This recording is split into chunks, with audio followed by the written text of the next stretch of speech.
Prefeitura de Cascavel convida Natal Luz e Paz 2025. Venha viver grandes emoções com a chegada do Papai Noel, fogos de artifício e shows ao vivo. Tudo isso e mais na abertura oficial dia 14 de novembro a partir das 20 horas em frente à Prefeitura. E a partir do dia 14, curta a magia da cidade iluminada. Presenteie a quem você ama comprando em nosso comércio e colecione memórias da cidade que não para de avançar. Cascavel, 74 anos. Cidade unida e pra frente.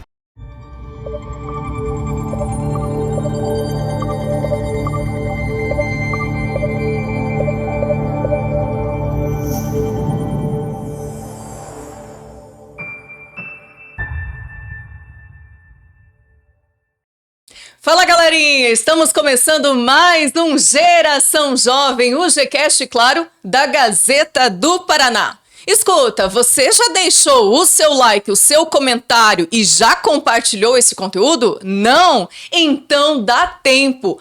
Não deixe de se inscrever aqui na nossa plataforma, tá bom? Curtir, comentar e compartilhar, porque o entrevistado da semana é maravilhoso e eu estou aqui numa responsabilidade, sabe por quê? Ele já fez sim parte da equipe da Gazeta do Paraná. Já se dedicou também exclusivamente ao mundo das fotografias, fazendo mais de 600 casamentos com grandes empresas aqui da nossa querida Cascavel e também de toda a região. Ele já atendeu também vários veículos e grandes veículos de comunicação que precisavam sim de freelance de fotografia aqui na região.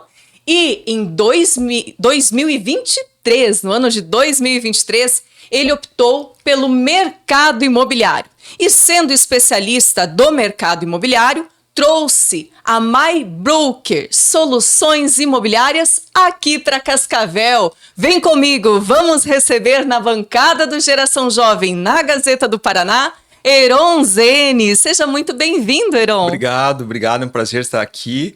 E vamos bater um papo gostoso hoje. Maravilha. Parabéns pelo seu programa. Obrigada, Heron. Que honra te receber. Realmente uma responsabilidade gigante para mim, né? Afinal de contas, a gente sabe o quanto, né? Nós temos um carinho, uma apreciação, uma admiração gigantesca por você, por todo o seu trabalho.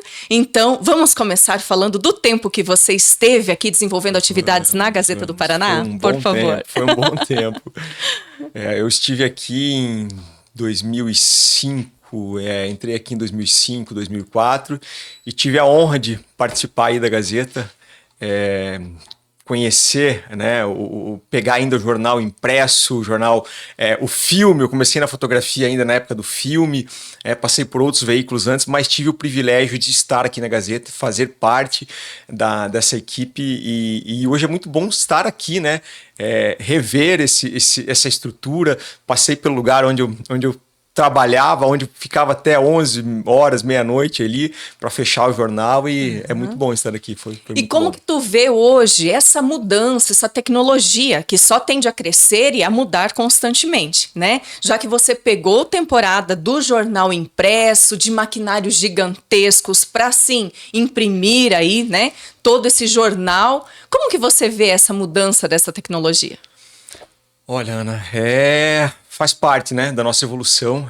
A gente está evoluindo em todos os sentidos e na parte do jornalismo, na parte da comunicação, a gente teve um salto muito grande, né, uma evolução muito grande com o digital, com a chegada da internet, deu voz a muitas pessoas, né, deu voz a muita gente boa, também deu voz a muita gente ruim, a muita informação ruim, que hoje é espalhada, difundida através da voz que a internet deu, né? Mas, por outro lado, veículos como a Gazeta, veículos sérios, podem trazer informação relevante, podem trazer informação com credibilidade, em tempo real, coisa que nós tentávamos fazer naquela época e que não era possível, né? Devido à limitação, né, do tempo da informação. E hoje eu digo que nós estamos, apesar de toda a evolução, nós estamos fazendo hoje em tempo, vocês estão fazendo hoje em tempo real o que o rádio sempre fez, né?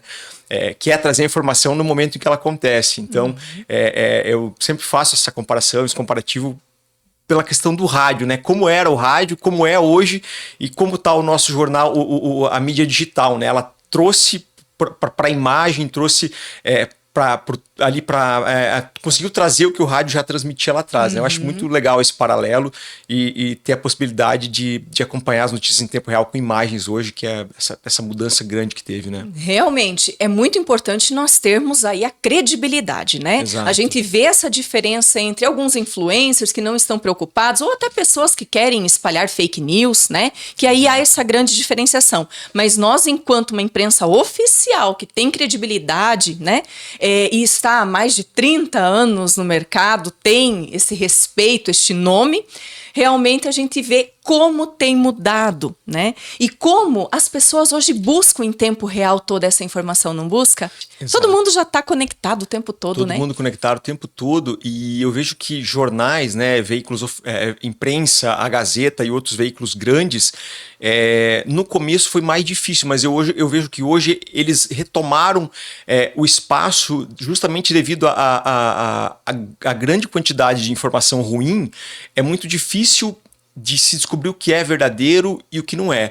Então, quando a pessoa entra em dúvidas sobre o que ela está lendo, a melhor coisa a se fazer é procurar informação em veículos com credibilidade, em veículos com tradição, com nome, como a Gazeta e como outros veículos, né, grandes que a gente pode confiar, porque você sabe que a informação ela tem uma procedência, né? São pessoas ali que têm respaldo para produzir, para transmitir aquilo. Então, eu vejo que esse espaço foi reconquistado hoje através justamente dessa credibilidade, em função disso, né? É por isso que a Gazeta permanece firme, porque tem profissionais capacitados, qualificados, que vai em busca, né, desta informação.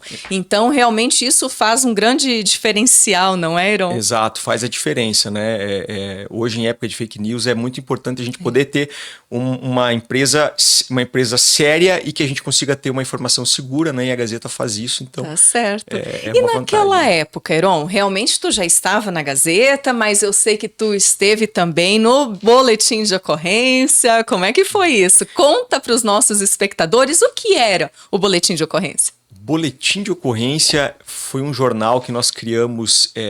Eu entrei na Gazeta e eu entrei como repórter policial, né? Então eu entrei como fotógrafo e como jornalista ali. Eu produzia matérias policiais. E quando eu entrei na Gazeta, eu me dedicava muito para o setor da página policial e eu supri uma necessidade que a Gazeta tinha naquele momento.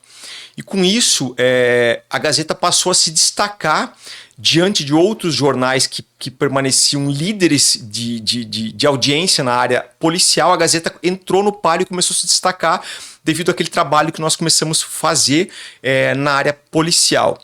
Aí, baseado nisso, surgiu a ideia de criarmos então um jornal que fosse exclusivamente policial, né?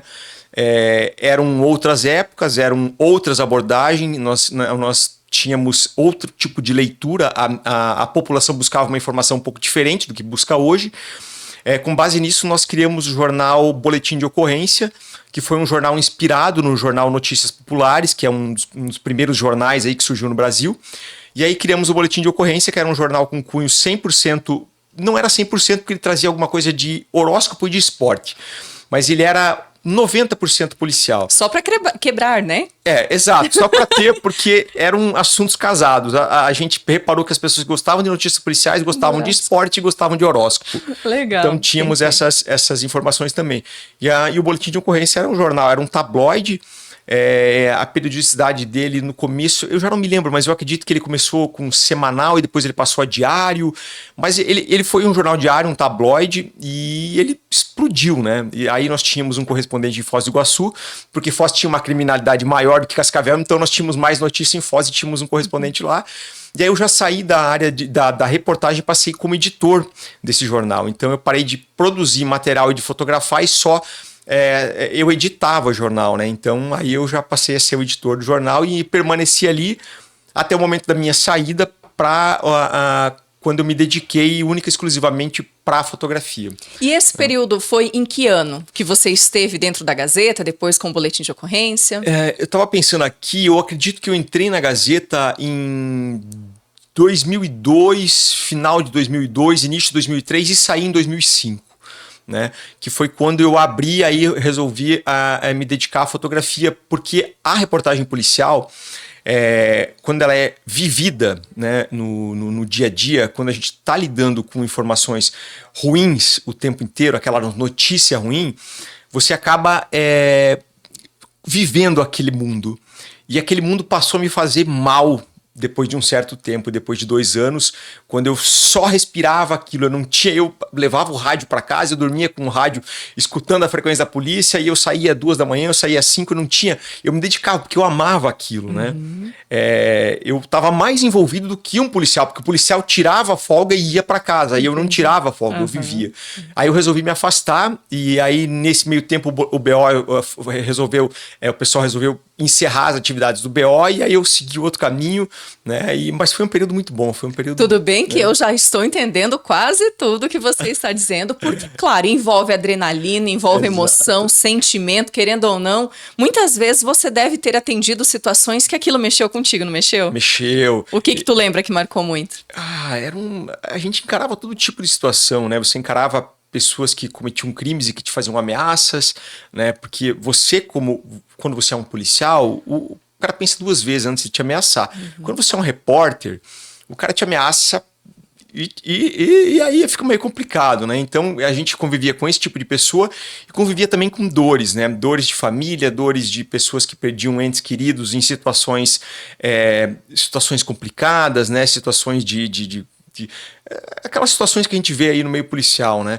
Então a gente vivia um pouco de tudo nesse mundo. E aí isso começou a pesar o emocional um pouquinho também, né? Exato. Né? E o que de repente, Lyron, era feito e que hoje você vê que a imprensa não pode mais fazer, expor pessoas, situações, nomes. Como que você sentiu essa mudança? Olha, essa mudança foi muito grande, né? Foi muito grande. O que nós fazíamos na época do boletim de ocorrência jamais pode ser feito hoje, né? Então, naquela época você pegava uma pessoa que tinha sido presa e saía na capa do jornal a foto da pessoa, saía o nome, a própria polícia fornecia todos os dados, né? 7 horas da manhã a polícia passava um fax, na época era um fax, contendo os nomes das pessoas, os crimes que haviam cometido, e a gente depois ia para o paredão, onde os presos eram expostos, entrevistados, mesmo contra a vontade. Muitas vezes a gente fotografava, filmava, e a lei permitia que isso fosse feito. Então a pessoa, o ser humano, ganhou uma dignidade maior nesse ponto de poder preservar a própria imagem, ganhou direitos que naquela época não eram respeitados, né? Apesar de a lei não proibir que fosse feito, existia um bom senso que poderia evitar em algumas situações, mas não era da nossa cultura fazer isso, né? Nós explorávamos essa imagem, nós que eu digo, a mídia nacional, todos os veículos de comunicação faziam isso, porque era uma forma de se noticiar e que as pessoas buscavam e procuravam, né? E também a própria exposição de fatos chocantes, de cenas chocantes eram expostas na capa do jornal, né? Não só no boletim de ocorrência, na Gazeta, como em todos os outros jornais que tinham um cunho policial. Então também causava um constrangimento para a família daquelas pessoas que tinham sofrido algum tipo de acidente, ou, né? E também pessoas que não gostavam de ver aquilo, que pegavam uma capa de jornal, né? Então os jornais naquela época eles eram amados ou odiados, né? Porque a pessoa que gostava muito comprava, as pessoas que não gostavam já... Então o que mudou foi foi muito grande a mudança, né? Essa exposição. Até porque hoje veio os direitos humanos, preservando a questão de presos, e enfim, de modo geral, né? Mas por outro lado, também antes era muito jogado, né? As claras, coisas que às vezes, claro, não estamos aqui para incriminar ninguém, muito menos para absolver, mas a princípio... Às vezes, você estava expondo pessoas que lá na frente seriam absolvidas. Exato, né? exato. Então, é muito delicado hoje, é muita responsabilidade hoje uma imprensa noticiar algo, não é? É muita responsabilidade. Por outro lado, existe o lado bom desse tipo de notícia, porque muitas vezes você expunha uma pessoa que através daquela exposição era reconhecida por dezenas de outras vítimas e que aí acabavam identificando uma pessoa que cometia crime. E hoje... É lógico que as pessoas têm o direito de ter a imagem dela preservada, mas muitas vezes ela não é identificada, porque ela não é mais exposta, né? Não estou dizendo que ela deve ser exposta de forma alguma, mas existia esse lado da moeda também, né? Que que era um lado que trazia alguns benefícios para a sociedade de uma certa forma, mas não quer dizer que eu sou a favor disso, né? São coisas que aconteciam e que, como a gente está falando nisso, mas tem vale os a pena lados ser bons tocado e nesse ruins, assunto. né? Isso Exatamente, é importante destacar, exatamente. porque hoje, se você noticia algo, tá, tudo bem, nem vamos entrar no mérito do fake news, né, de novo, mas essa questão, se você noticia algo que a princípio venha ofender a integridade de alguém, como que fica a imprensa nessa situação? Mas, por outro lado, quantas vítimas também deixam, né, de agir, de tomar postura e ir atrás dessa situação, de resolver o que aconteceu, né? A vítima perde força, porque a gente sabe que muitas... Vamos pegar aqui a questão de violência doméstica, ou, enfim, feminicídio, que é tenso também, né? Poxa vida, quantas famílias choram por não identificar quem foi que fez, Exato, né? exato. E se é aquela pessoa que estava na região e tudo mais, mas na verdade as pessoas deixam de comunicar o crime. Exato. Enfim, tem muitas situações. Se a gente entrar nesse mérito da criminalidade... É um assunto complicado, né? Bem delicado, bem complicado. delicado. Mas essa mudança, de uma forma geral, ela foi muito positiva, né? Pela preservação da identidade, pela preservação dos direitos humanos, né? Por se criar uma cultura mais, vamos dizer assim, uma imprensa mais... respeitosa, exato, né? Se ganhou muito com essa mudança, eu vejo que se ganhou muito. E também fez com que conteúdos alternativos viessem a substituir essa carência, né? Então surgiram conteúdos novos, surgiram abordagens novas, surgiram assuntos novos que vieram suprir esse espaço, né?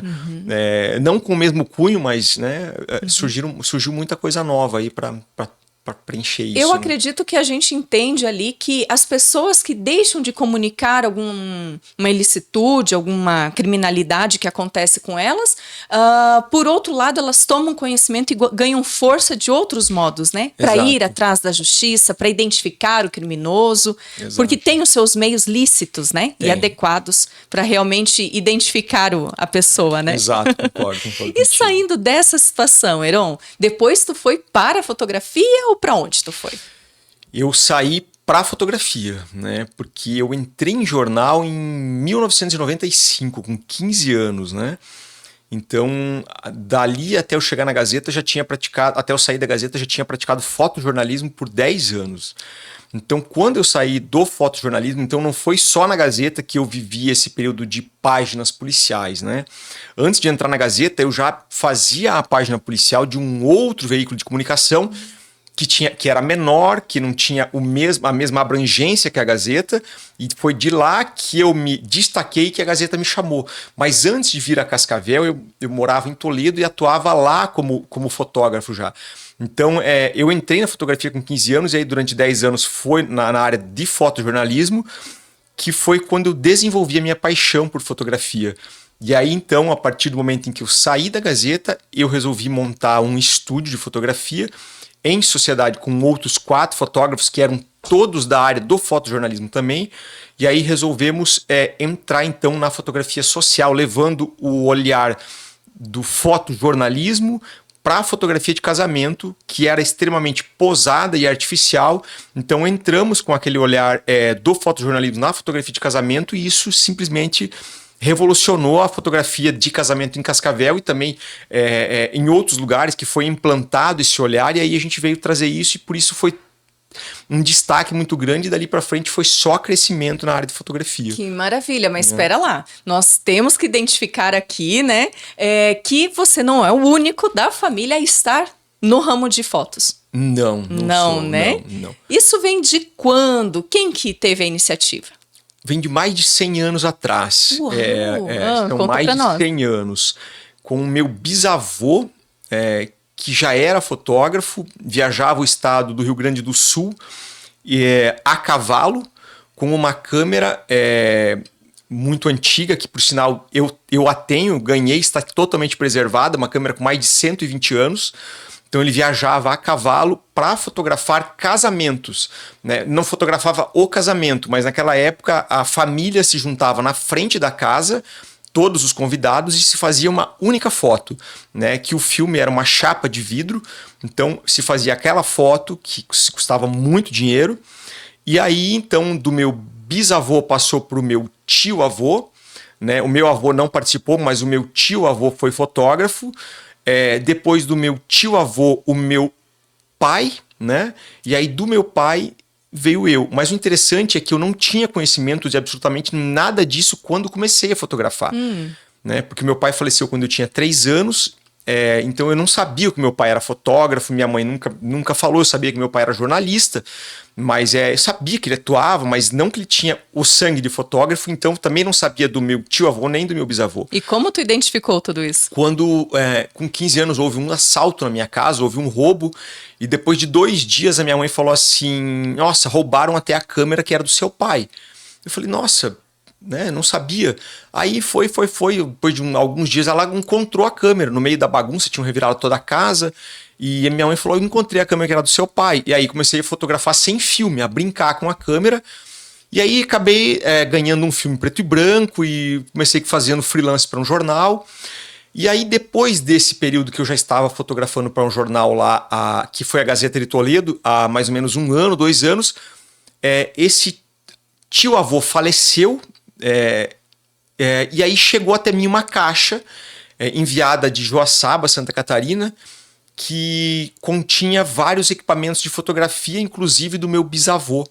E aí que eu tomei conhecimento, então, que havia outros fotógrafos na família, né? E aí fui buscar um pouco da história do meu pai e também fiquei sabendo que meu pai havia atuado como fotógrafo, né? Não como eu atuei, me dedicando única e exclusivamente à fotografia, porque meu pai era jornalista, radialista, locutor esportivo. Então, aí que eu tomei conhecimento e entendi por que é que a fotografia falava tão alto e com tanta facilidade na minha vida, né? Porque a fotografia ela não representa nenhum tipo de esforço na minha vida. Não esforço de trabalho, mas eu digo de olhar, né? Eu não preciso me esforçar para fazer uma foto, né? Eu enxergo foto o tempo todo, né?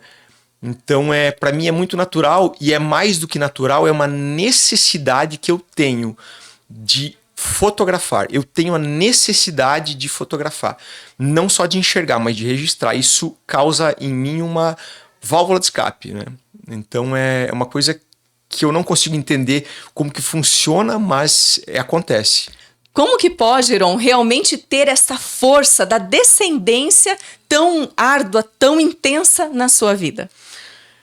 É muito curioso isso, né? Porque se eu soubesse da história, eu poderia ter, então, me inspirado a fazer o que tinham feito.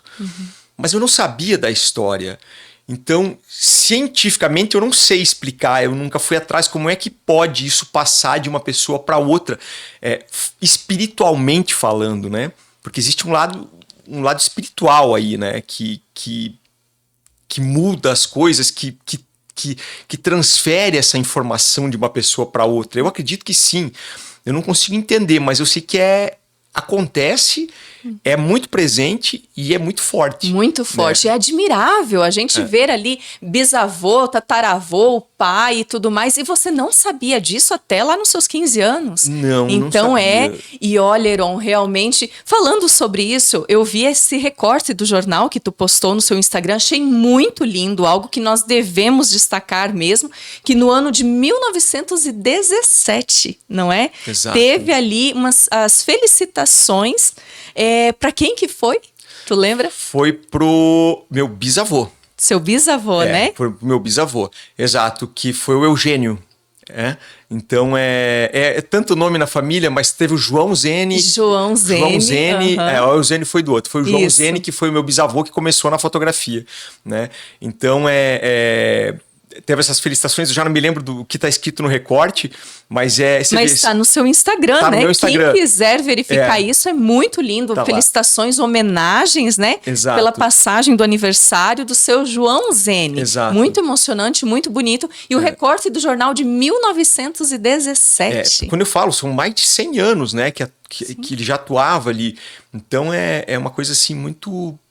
É muito louco, né? Eu não procuro nem entender, eu só vivo isso. E é maravilhoso como tu fala com uma tranquilidade, uma leveza, que a gente aqui do outro lado consegue sim sentir esta emoção, esse amor intenso pela fotografia. E eu estava, inclusive, olhando suas redes sociais. Gente, você que está em casa, vale a pena você conferir as redes sociais do Heron Zene, justo porque não é somente fotografias.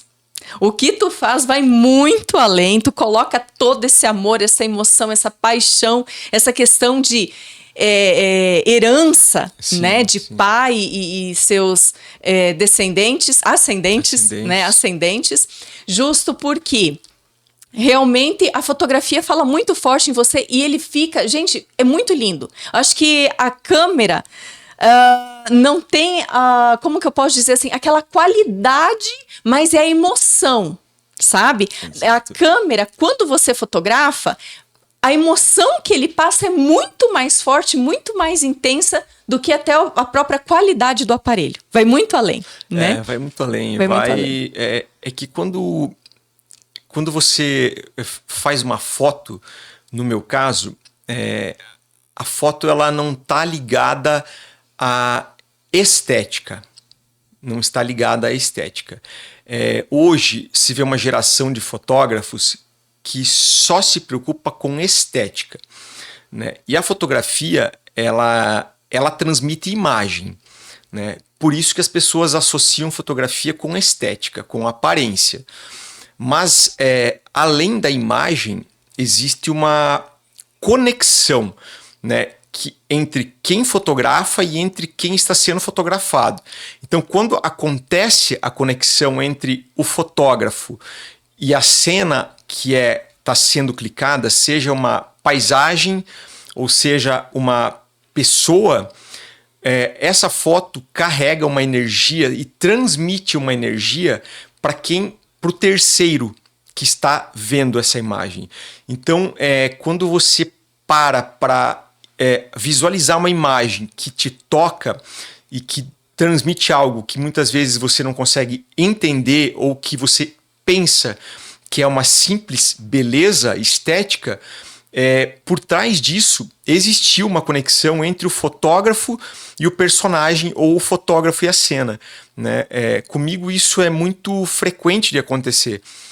Tanto que nesse momento, depois de 2 anos afastado da fotografia, não 100%, mas assim, me dedicando ao mercado imobiliário, eu tenho sentido uma falta muito grande da fotografia. Eu tenho sentido uma ausência muito grande dessa conexão verdadeira que eu fazia quando eu estava fotografando. Tanto é que eu investi em um equipamento novo recentemente para poder capturar isso novamente, para poder voltar a fazer isso que eu pensei que não pudesse fazer tanta falta na minha vida, mas que tem feito, né? Então é uma coisa que, como eu falei, ela é uma realização. Faz parte de você mesmo essa realização no mundo das fotos, né? Mas essas fotos de imóveis não substituíram esta paixão pelo real, pelo natural, pelas pessoas? Não, tanto que a foto de imóvel eu nem me dou para foto de imóvel, é muito pouco. Foto de imóvel, ela é uma foto mais comercial, né? Eu não gero conexão com um imóvel, né? Eu gero conexão com uma paisagem, com um prédio, com um pôr do sol. Isso eu gero conexão. Eu gero conexão com uma pessoa dentro de um imóvel, mas eu não gero conexão com uma cortina bonita, com uma cama, com um porcelanato no chão. Não gero conexão com uma sala de 70, 80 metros quadrados, com uma TV de 55, 70 polegadas. Isso não gera conexão, né? Agora, o que gera conexão é o que realmente mexe com o inconsciente, mexe com o emocional, com o espiritual ali, né? Isso é o que gera conexão. Isso eu encontro na natureza, eu encontro no movimento de pessoas, né? Isso sim, tudo que tem vida gera conexão, né? O que não tem vida, o que é estático, morto ali, não gera. Tá certo. A gente consegue sentir isso sim, né? Que tu quer passar, justo porque, como eu te falei, independente da qualidade do equipamento, que eu sei que os seus equipamentos são maravilhosos, mas é muito além de um equipamento, né? Sim, é a emoção, o sentimento, o momento, né? E essa conexão com o profissional, né? Exato. E tu viajou muito também, não viajou, Heron? Viajei, tive a oportunidade de fazer algumas viagens já, algumas eu viajei para fotografar exclusivamente, também fiz viagem para estudar fotografia. A maioria dessas viagens estiveram ligadas à fotografia, né? E pretendo fazer novamente, voltar a fazer. Estou um tempo sem viajar, mas pretendo, faz parte dos meus planos, numa futura... no futuro próximo aí, quem sabe, né? Que tu já foi para muitos países, né? Já Quais fui para vários foi países. que tu se recorda? Olha, eu conheço, eu acho que eu conheço uns 9, 10 países, já estive entre esses países nossos aqui de Mercosul, né? Paraguai, Argentina, Chile, eu estive na Holanda, estive na Inglaterra, estive na Alemanha, estive no Egito, estive em Uganda, estive nos Estados Unidos, estive na Nova Zelândia, foram vários países aí que eu pude ter a oportunidade de estar e fotografar na maioria deles, né? E que momento foi que tu acabou indo para lá? Foi com intercâmbios? Foi a passeio? Como é que foi? Foram viagens, algumas programadas, outras não programadas, que surgiram através do convite. As duas que eu mais me tocaram foram duas viagens que eu fiz a convite de uma ONG, que eu fui fotografar, né, que já faz 10 anos que isso aconteceu, mas que ainda mexe muito comigo, que foi uma viagem que eu fiz à cidade do Cairo, né, no Egito. Então, do Cairo eu viajei para um outro município que fica a mais ou menos uns 300 quilômetros do Cairo, onde eu fui fotografar vítimas do Estado Islâmico, né? Essas fotos eu não divulguei, não pude divulgar na época e nem posso, né? Foram questões delicadas ali, envolvendo segurança. Então eu fotografei vítimas do Estado Islâmico, né?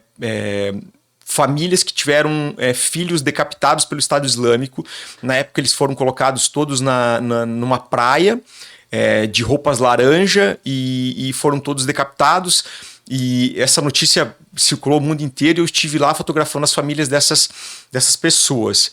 E também me chamou muito a atenção naquela viagem, eu fotografei muitas crianças que são muito vítimas de agressão lá no Egito, crianças e mulheres que são espancadas, né? Muito normal. As mulheres, a maioria delas tinham uma parte do rosto roxa, né? Por agressão pelos maridos, e crianças também com dentes quebrados, com dentes sem saúde bucal ali, porque não é uma cultura, pobreza, né? E aí eu também estive na África, lá em Uganda, onde eu passei alguns dias dentro de um campo de refugiados. Na época viviam 50 mil pessoas lá dentro, todas vítimas de guerra, né?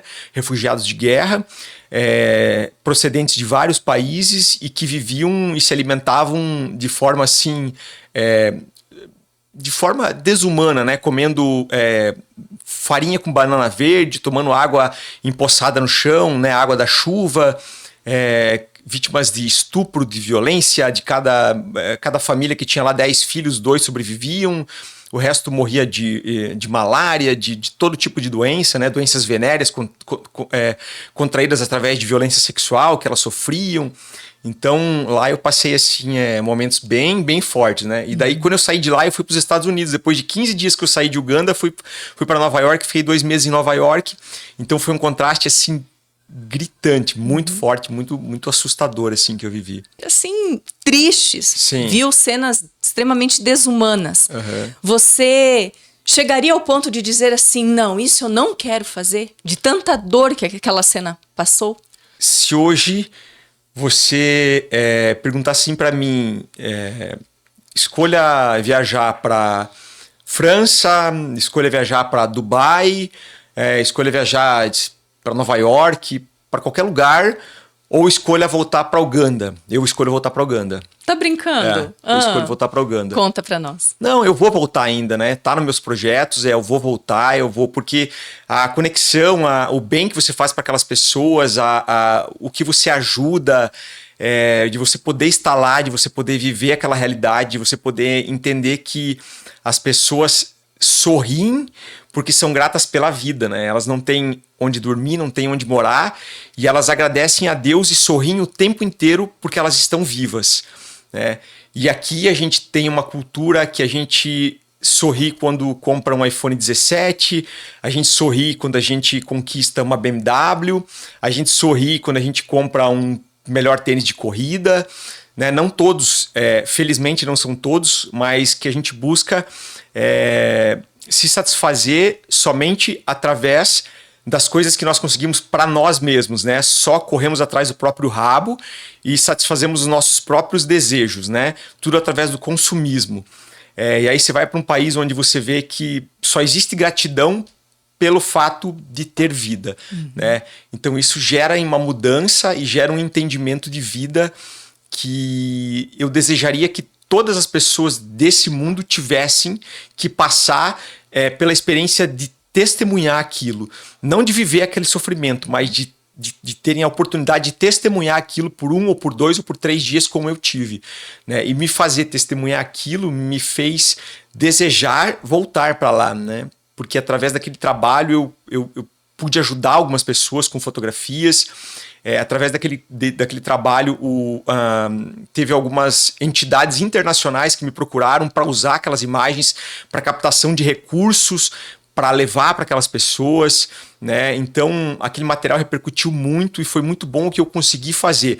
Agora, o que foram feito exatamente com aqueles recursos que aquelas fotografias proporcionaram, para onde foram destinados exatamente, se chegaram aonde deveriam chegar, eu já não sei te explicar e gostaria de dizer que sim, né? Mas eu pude fazer uma boa ação através da fotografia. Eu pude fazer uma contribuição social através daquele olhar e tive uma mudança na minha mentalidade e na minha vida também, né? Então isso é uma coisa que por isso que eu desejo voltar para lá. Tu acredita que vivenciando tudo aquilo realmente te fez mais humano, olhar com leveza, coisas que hoje muitos materialistas não conseguem enxergar, né? Sim. Então muda bastante. Muda, né? E aí ninguém tem culpa de não enxergar, né? Ninguém tem culpa de nascer em berço de ouro e de se conhecer só o lado bom da vida, né? Principalmente depois da internet, só se fala em coisas boas, só se posta o lado bom, não se posta os tombos, não se mostra as dores, não se mostra as doenças, só se mostra as vitórias, né? Então hoje a gente vive num mundo totalmente superficial, né? Muito as pessoas são muito supérfluas né? E ninguém tem culpa. A sociedade está caminhando por esse caminho, vai chegar um dia que isso vai terminar, né? Com certeza esse mundo vai terminar um dia, né? Essa fase. Então ninguém tem culpa de viver só isso, mas eu gostaria que as pessoas tivessem pelo menos a oportunidade de ver um pouquinho do que eu vi, né? E através das fotos eu consigo trazer e mostrar para elas, né? Tu conseguiu realmente, justo. Se elas não podem estar lá, eu pude e eu trouxe um pouco daquilo lá para elas vivenciarem e verem, né? Na verdade, eu olhando o seu Instagram, Heron, a gente se emociona. Se emociona de ver aquelas fotos, sabe? Quando tu chegou aqui na redação, eu perguntei, como você foi recebido? Né? Porque a gente ali tem situações que às vezes traz algo que algumas pessoas não aceitam por você ser diferente, de outro país, né? Mas tu me contou que a receptividade não foi o que eu imaginava. Não, foi muito boa a receptividade. Claro que nós somos uma atração, né? É uma pessoa branca, de olhos azuis, careca, no meio de uma população, do meio dos africanos, que só existem negros lá, muitos deles não viram, não tiveram contatos, porque são crianças que nasceram dentro de um campo de refugiados, vivem na pobreza extrema, não tem internet, não tem televisão, não tem telefone, não tem acesso à informação. Aí chega lá um grupo de brancos com câmeras fotográficas penduradas no pescoço ali, você vira uma atração, né? Mas por outro lado, a receptividade, o calor... Nossa, foi muito especial, assim, foi muito bom, né? Eles são muito humanos, não é? Totalmente. Eu já vivenciei um pouquinho de tudo isso, não no exterior, mas realmente deixa marcas incríveis no nosso coração, né? Deixa marcas Heron, incríveis. E saindo um pouquinho desse ramo da fotografia, que claro, é extraordinário, né? E temos muito o que falar sobre isso, mas por que então que tu migrou para o mercado imobiliário?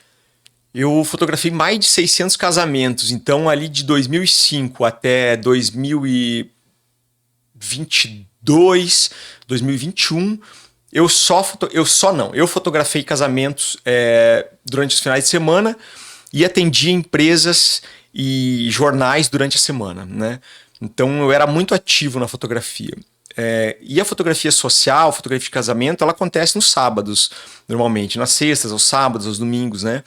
Então eu tenho 2 filhos, um filho está com 26 e uma filha está com 20. Os meus filhos, eu não tive a oportunidade de acompanhá-los durante os finais de semana como eu gostaria de ter tido em função da fotografia de casamento, né? E quando você trabalha à noite, fotografando eventos, que você vira à noite, isso tudo vai cansando, né? Então ali entrou na pandemia, houve uma mudança muito brusca no mercado de fotografia, né? Nós fotógrafos tivemos uma invertida muito grande, porque quem vivia só de evento, né? Não só fotógrafos, mas todo o mercado que vivia de evento se quebrou, teve que vender carro, teve que vender casa, teve gente que não tinha o que comer durante a pandemia, que vivia só de casamento. Então eu entrei na pandemia com 20 contratos de casamento e saí da pandemia com 2, né? Todos os outros foram cancelados. Então ali, juntando os cancelamentos, juntando o cansaço de muitos anos, eu resolvi que ia mudar, né? Mas até eu chegar no mercado imobiliário, se passou um período grande de busca e de insatisfação, até que surgiu o convite do meu irmão, que já estava no mercado imobiliário, o Jaime, falou, olha, quero trazer a Cascavel uma empresa nova para atuar no mercado imobiliário, abrir um imobiliário, estou precisando de alguém para me ajudar, para entrar no mercado comigo. E aí então que eu resolvi entrar em setembro de 2023, que eu tirei o meu Cresce, e ali eu comecei a atuar e nós abrimos a My Broker em abril de 2024. Tá, né? certo. Como que tu vê as possibilidades do mercado imobiliário hoje?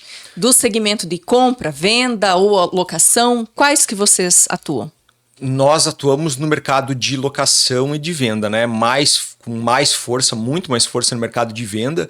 Né? O mercado imobiliário ele não para, né? Ele nunca vai parar, né? Ele pode diminuir, mas ele não para. As pessoas nascem, crescem, casam, envelhecem, os filhos se mudam, o casal de idosos vende a casa de 4 quartos e passa para um apartamento de 2, depois eles falecem, alguém compra aquele apartamento e uma vida É um ciclo. Uma vida nova começa e aquela casa fica velha e demolida, construído um prédio em cima. Então a história não acaba, né? Ela reinicia, aquele terreno passa de um imóvel construído para outro. Os imóveis, nada nessa vida nos pertence, tudo é emprestado, né?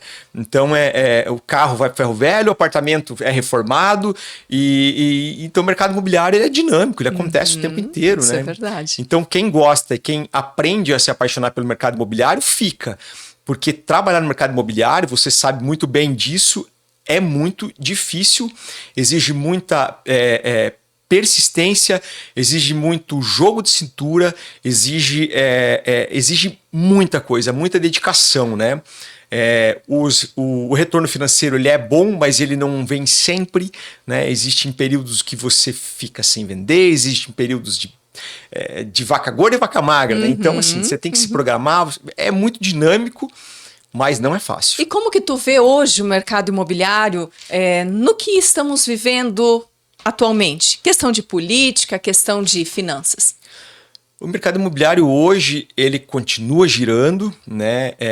Hoje as pessoas investem muito no mercado imobiliário para proteger o dinheiro, porque o imóvel não desvaloriza, né? O imóvel, se você pegar aí todos os outros investimentos, bolsa é arriscado, poupança uma hora rende um tanto, outra hora rende outro, as outras aplicações financeiras varia o investimento e o mercado imobiliário continua sempre valorizando.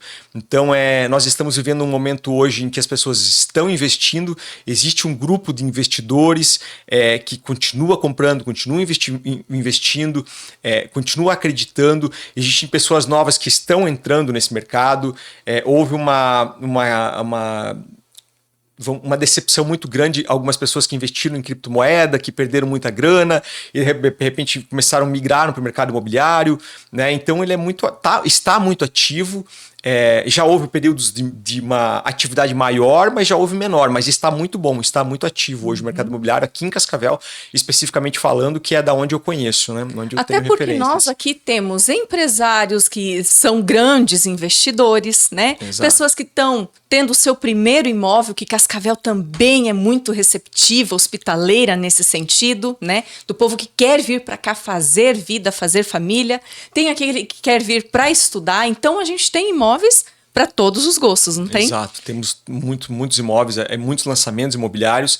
Cascavel é uma cidade que está crescendo praticamente 2% ao ano, ela cresce mais do que o Brasil, ela está crescendo mais do que o estado do Paraná, ela não para, a qualidade de vida que a gente tem, a quantidade de empresas, a nossa agência do trabalhador aqui em Cascavel está explodindo de vagas de mercado de trabalho, as cooperativas da região, o nosso agronegócio é muito forte.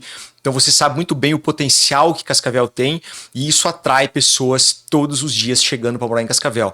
Fora isso, nós temos um centro médico de referência que atrai pessoas da região, de estados vizinhos que vêm fazer tratamento, buscar tratamento aqui. Temos um polo universitário muito grande que atrai pessoas que vêm para cá estudar e acabam fixando residência. Primeiro elas alugam, depois elas compram, formam família, abrem negócios e Cascavel não para de crescer.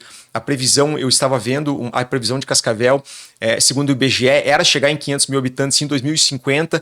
O Instituto de Planejamento de Cascavel divulgou recentemente que deve chegar em 500 mil habitantes em 2040, 2041, então está muito próximo, né? Não vai parar de crescer. É uma metrópole mesmo, e os imóveis estão acompanhando, né? Uhum. As empresas, as incorporadoras, as construtoras estão tentando acompanhar o crescimento de Cascavel. E nós vemos que tem imóveis para todos os tipos de bolso, gosto, tem todas as ocasiões, né? As situações. Todas as ocasiões.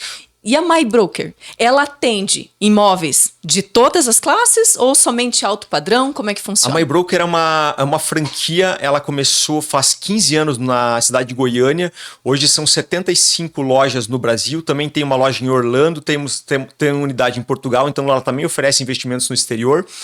Hoje aqui em Cascavel nós temos uma equipe de 23 corretores e nós temos corretores especializados em Minha Casa Minha Vida e temos corretores especializados em investimento e também em médio e alto padrão.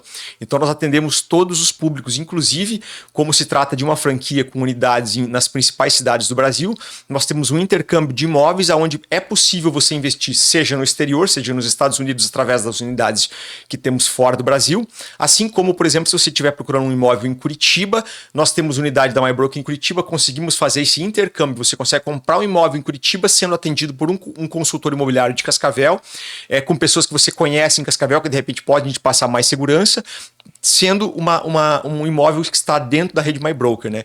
Então, nós temos todos os tipos de imóvel, né? É a sua extensão praticamente em todos esses outros lugares, né? Exato. Com confiança, responsabilidade, credibilidade. Exatamente. Né? Nós só temos uma questão que nós não trabalhamos com todas as incorporadoras, com todos os produtos. Nós temos um critério dentro da MyBroker que já vem ali desses 15 anos, que foi o que fez a MyBroker crescer, que nós buscamos somente parceria com incorporadoras, com construtoras que tenham um lastro para entregar, que tenham um histórico, que a gente sabe que tem uma segurança, né, que entregam imóveis realmente. Claro que a gente não pode garantir 100% porque a gente está fazendo a intermediação do imóvel que está sendo construído por uma outra pessoa e sempre foi assim o mercado imobiliário, mas nós buscamos parceiros que realmente tenham um histórico de entrega, de materiais com qualidade, produtos com qualidade. E essa é a nossa premissa ali dentro da MyBroker, né? Transformar a vida das pessoas através de negócios imobiliários bem-sucedidos, seja a vida de quem vende, a vida de quem compra, né? Porque toda a compra do imóvel envolve a realização de um sonho, né?